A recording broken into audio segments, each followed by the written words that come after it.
The absolute degeneracy of femininity. It has often been said that it is masculinity, or manhood, that brings sexual perversion into where there is nothing. This is always a surprising argument, considering that there is one gender that is particularly into the art of presenting themselves in an attractive manner, even to the downright sexual. It is interesting to note that the same gender, owing to its femininity, expressly asked for sexual expression in public. Scores of glances onto the more liberal and gynocentric societal spheres would quickly bring to notice the amount of provocative and sexualized clothing that women wear on a daily basis, and the content they produce. Yet the nature of these societies is to expressly deny that, by either claiming that what is obviously sexual is not sexual, or that what is sexual is not bad, and yet sexualization of women is bad. This allows women to drag degeneracy into the spheres which are not meant for sexual activities, like workplaces, colleges, and even religious institutions. When you look at the first sentence about masculinity sexualizing the feminine, it seems bizarre once you realize that most people who are offended by it love it when it is on their own terms. If there was nothing sexual, no sex would happen.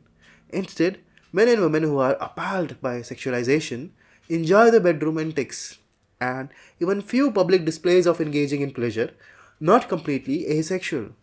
That is how babies are born. The argument is only crafted and used to allow women to express themselves fully, without the negative consequences associated with their deeply sexual role. In fact, the same is admitted by many conservatives, liberals, and feminist women that celebrate female sexuality and its distinct position.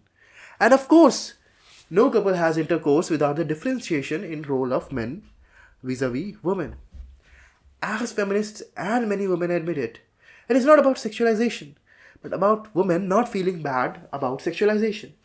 And to achieve that, they require power and control over others, to control the reaction of others in response to their actions.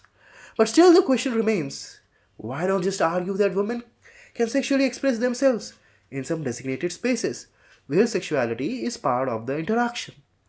The problem with that simple rule is that it is based on the wrong idea that women's conduct does not largely have sexual elements. That is, however, untrue.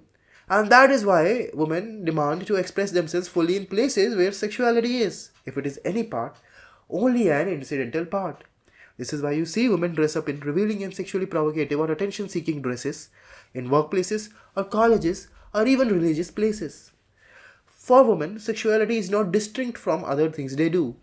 That is why they remind men of focusing on other things instead of their intentionally revealed parts, instead of just covering them up. Femininity brings sexuality in multiple spheres and normalizes it, while decrying it simultaneously to control the narrative.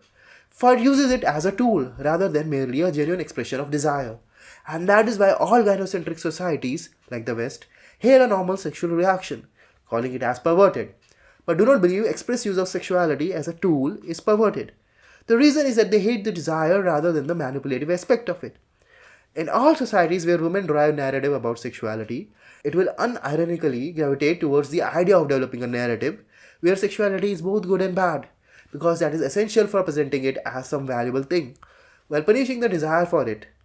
That does not serve the interest of women or society or a particular ideology like Christianity. It is the actual degeneracy.